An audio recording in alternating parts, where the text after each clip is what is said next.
지난주 금요일 2024학년도 대학 수학 능력시험 성적표가 배부됐습니다.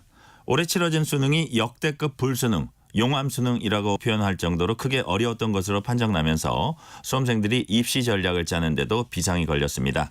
한국외국어대학 선임 입학사정관 이석록 교수와 전화 연결돼 있습니다. 교수님 안녕하세요. 예, 안녕하세요. 올 한해 이른바 킬러 문항 논란이 계속됐습니다. 공교육 과정 외에 어려운 문제 없애고 사교육 예. 카르텔 없애겠다는 취지였는데 그럼에도 올해 수능은 역대급 불수능이었습니다. 학생들 예. 뽑으신 입장에서 이번 수능 영역별로 어떻게 평가하십니까? 교육부에서 이제 출제 원칙을 킬러 문항 철저하게 킬러 문항을 배제하겠다라고 하면서 일정 수준 이상의 또 적정 난이도를 확보하려는 출제를 하겠다라고 해서 했었는데 실제 뚜껑을 열고 보니까 변별력을 위한 문항이 예상보다 너무 어렵게 출제가 됐다라는 평가를 받고 있습니다. 예전에는 한 과목 정도가 어렵게 출제돼서 불수능이라고 했었는데 이번에 채점을 해보니까 국어, 수학, 영어 세 과목에서 모두 다 역대급으로 어렵게 출제된 수능이었다라고 평가할 수 있겠습니다. 교수님께서는 그러니까 킬러 문항 출제됐다 이렇게 보십니까? 킬러 문항이라는 용어를 어떻게 정의하느냐에 따라서 논란이 생길 수밖에 없습니다. 교육부에서 정의하고 있는 킬러 문항은 공교육에서 다루지 않은 내용으로 사교육에서 문제풀이 기술을 익히고 반복적으로 훈련하는 학생들에게 유리한 문항이라고 정의를 하고 있는데 사교육을 받은 학생에게 유리한 문항이라는 말이 상당히 모호한 이런 특징들을 가지고 있습니다. 이런 관점에서 본다면 교육부 이야기가 어느 정도 맞는 이야기가 일 수 있지만 실제 그 킬러 문항을 초고난도 문항이라는 쪽에서 해석을 해본다라면 예를 들어서 이번에 논란이 되고 있는 수학 공통과목 22번 문제 킬러 문항과 관련해서 미분계에서 관련된 문항을 이렇게 이야기하고 있는 내용인데 EBSI에서 공개된 문항별 정답률에 의하면 이 정답률이 2%도 되지 않는 것으로 나타나고 있기 때문에 초고난도 문항이다라는 평가를 받을 수 있겠고 또 논란의 여지를 계속 가지고 있다라는 점들도 말씀드릴 수 있겠습니다. 그렇군요. 예. 그 결과적으로 봤을 때 수능 만점자가 이제 한 명밖에 나오지 않았잖아요. 그만큼 어려웠던 건데 이런 게 정시 합격선에 당연히 영향이 있겠죠. 예, 당연히 영향이 있습니다. 실제 학생들이 받는 점수는 원점수가 아니라 표준점수가 주어지게 되는데 표준점수의 특성상 이제 평균 성적이 높은 과목에서는 표준점수가 낮게 형성이 되고 쉬운 난이도를 가지게 되면 표준점수가 낮게 나오고요. 평균이 낮은 과목, 그러니까 어려운 과목에서는 원점수에 따라서 표준점수가 높아지는 이런 특징이 있다 보니까 이번에서 난이도가 이제 높게 나타났지 않습니까? 난이도가 높게 나타나서 표준점수가 오르고 정시 합격선들도 아울러서 오를 수밖에 없는 구조를 가지고 있습니다. 그렇군요. 예. 제가 시험이 어려웠다면 다른 사람들은 이제 어려웠을 가능성이 많잖아요. 그만큼 이제 시험 난이도 중요하시다는 건데. 예. 그 올해 수능 후에 이제 논술 시험 응시율이 전년 대비 올랐다고 하더라고요. 이것도 이른바 불수능 여파로 볼 수 있을까요? 예, 당연히 그런 영향이 가지고 있는 것으로 파악을 할 수 있습니다. 논술고사 응시율은 대학별로 이제 수능 최저 기준을 지난해보다 완화했는지 여부에 따라서 차이를 좀 보이고 있습니다. 네. 최저 기준을 그대로 유지한 대학들은 논술 응시율이 좀 하락했습니다.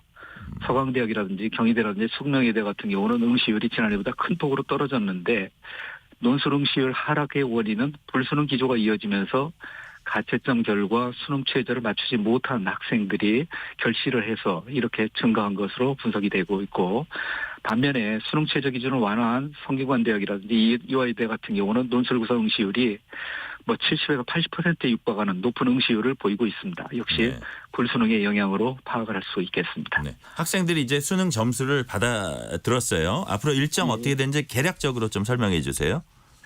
이제 그 수시 합격자 발표가 지금 남아 있습니다. 네. 수시 합격자 발표가 이제 대개 15일 근처에서 이번 주부터 시작해서 수시 합격자 발표를 하고 그다음에 추가 합격자 발표를 해서 그 이달 말 정도에서는 추가 합격자까지 발표한 내용을 통해서 충원을 다 하게 되는데 충원이 안 된 인원이 이제 정시로 2월이 됩니다.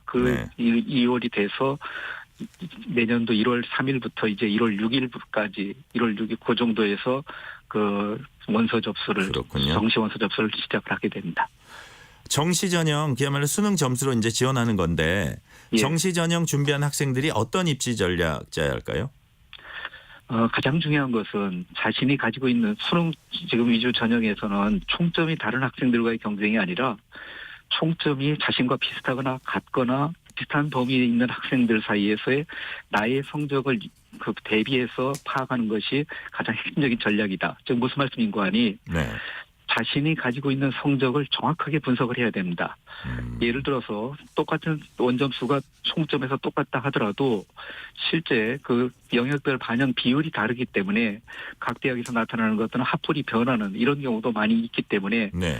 자신이 가지고 있는 성적을 정확하게 분석을 하고 그다음에 입시에 여러 가지 변수들이 있는데 이런 점들도 아울러 고려를 해서 좀 꼼꼼하게 이렇게 공부를 해서 전략을 세워야 된다라고 말씀드릴 수 있겠습니다. 그렇군요. 정시 지원할 때 안정적 지원 그리고 상향 지원 어떻게 분배해서 할지 이것도 궁금합니다.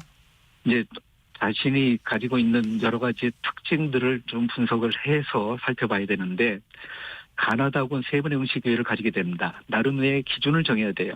1승 1무 1패 전략이라든지 또는 3무 승부 전략이라든지 이런 것들을 결정한 다음에 네. 정시 모집군 중에서 주력군 내가 요 군에서는 승부를 좀 더 걸겠다라고 네. 하는 그 내용들과 관련해서 결정을 하고 또 그다음에 혹시 재수 가능 여부도 아울러 고려하면서 소신 지원을 할 것인지 여부를 판단을 해야 됩니다. 그렇군요. 수시 전형의 경우 이제 수능 최저 등급 충족하지 못하는 수험생들도 꽤 많을 것으로 이제 예측이 되는데 이들은 어떤 전략을 펼쳐야 할까요? 지금 최저 기준을 미달을 해서 지금 불합격을 한 학생들이 상당수가 나타날 겁니다. 네. 이 학생 같은 경우는 실망하지 말고 그 금년도에 포기하기보다는 앞으로 정시 모집 기회가 있기 때문에 나름대로 성적이 가지고 있는 특징들을 분석을 해보면서 예. 적절한 지원 전략을 구사를 하게 되면 금년도에 좋은 결과를 가져올 수도 있다라고 말씀드릴 수 있겠습니다. 그렇군요. 그 상위권 학생들과 달리 중하위권 학생들에게 어떤 전략 필요하신지 좀 말씀해 주세요.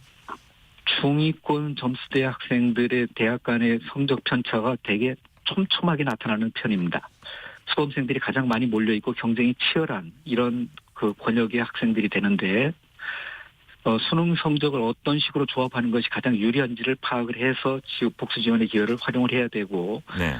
특히 그 상위권 학생들 같은 경우는 가군, 나군 실질적으로 그 대학들이 거기 몰려 있는데 중위권 이하 대학에서는 다군 모집단에서도 그 나타나 있는 이런 접수의 기회가 많이 가지게 되는 이런 특징들을 가지고 있다는 겁니다. 그런 측면에서 다군 모집단위까지도 전략을 좀 더 구사를 해서 지원을 해둘 것을 부탁을 좀 드리고요. 예, 여기까지 듣겠습니다. 이성록 입학사정관이었습니다. 감사합니다. 예, 고맙습니다. 국민연금공단은 최근 공단을 사칭한 스미싱 문자 발송 사례가 확인됐다며 주의를 당부했습니다. 공단에 따르면은 최근 국민연금공단을 사칭해서 국민연금 복리후생수당 지급 통지서, 국민연금 수급 자격 인정 통지서 등 내용의 스미싱 문자가 발송이 됐습니다. 스미싱은 문자 메시지 내 인터넷 링크를 클릭하면은 악성 코드가 스마트폰에 설치돼서 소액 결제 피해나 개인 금융정보 탈취가 이뤄지는 범행입니다. 공단 측은 수상한 링크가 담긴 문자가 오면 열람이나 연결을 하지 말고 국민연금 고객센터 전화번호 1355로 확인해달라고 당부했습니다. 12월 11일 특집 KBS 1라디오 오늘 여기서 마칩니다. 지금까지 진행의 전종철입니다. 감사합니다.